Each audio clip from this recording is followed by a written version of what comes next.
Buenas tardes, soy el docente en línea César Augusto Flores Barrientos de la Universidad Abierta a Distancia de México.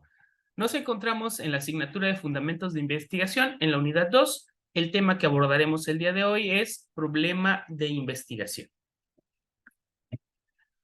Hablar del problema de investigación es hablar sobre el fenómeno que hemos observado y que nos ha generado una idea de algo que requiere ser resuelto, algo que no conocemos y queremos entender, o un problema que está afectando ya sea a la sociedad, al centro de investigación o a nuestro entorno laboral y que queremos resolver.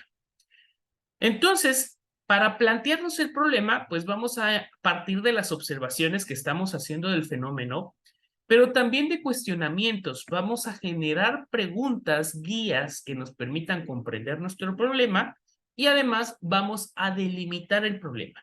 Por ejemplo, si el problema fuera el poliestireno y el polietileno, que son dos desechos que se generan a nivel mundial, ok, es un problema muy grande, pero vamos a delimitarlo. ¿Dónde quiero estudiar ese problema?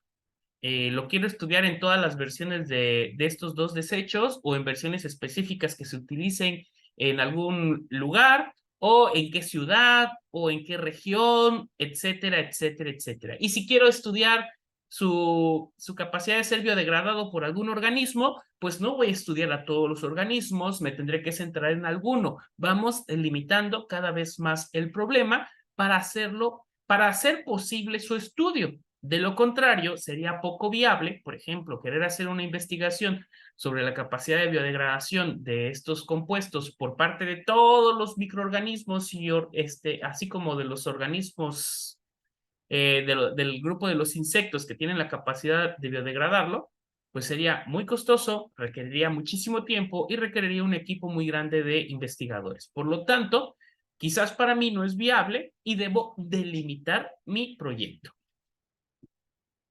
Las preguntas de investigación que nos van a poder permitir esclarecer nuestro problema de investigación nos permiten orientar el proceso. Pueden ser una o más preguntas, no obligatoriamente solo una, pueden ser más. Tampoco es obligado que sean 5, 6, 7, pueden ser 2, 3. Buscan cuestionar las causas del problema, deben ser precisas, puntuales, concretas y claras. A veces escribimos preguntas que parecen 3, 4 párrafos y es mejor, si tenemos muchas ideas, hacer varias preguntas para que éstas no pierdan claridad ni coherencia en el proceso de investigación. Vamos a ver un ejemplo de preguntas. Un grupo de biotecnólogos que trabaja en el relleno sanitario de la ciudad de Tuxtla Gutiérrez se encuentra analizando los principales desechos que no son procesados y que representan un problema medioambiental.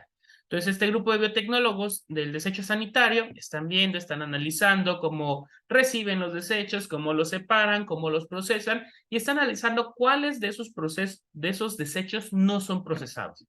Después de participar en la clasificación de residuos y revisar la gestión de los mismos, se encontró que el polietileno y el poliestireno son los desechos no procesados que representan un mayor impacto ambiental. Muy bien, entonces ya encontraron que estos dos desechos no están siendo gestionados, que se están llevando al relleno así como tal y se están enterrando, pero esto pues es un problema. Y entonces plantean las siguientes preguntas. Aquí tenemos dos, se podrían plantear más. ¿Cuáles son los métodos actuales para procesar el polietileno y el poliestireno? Entonces, la primera pregunta es, ¿qué métodos existen en la actualidad? No en este relleno sanitario, sino en todo el mundo o en México, los que podemos emplear porque están en México o en alguna otra región y que podríamos emplear en nuestro país para gestionar estos desechos. Ok, esa es una primera pregunta que nos va a ayudar a establecer una guía que nos permita resolver este problema, plantear el problema y después resolverlo.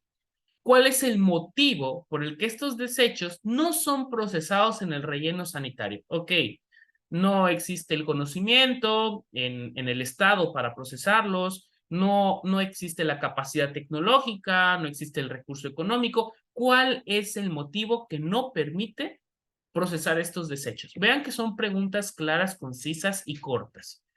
Pues bien, esto es el problema de investigación y estos son algunos tips para poder esclarecer.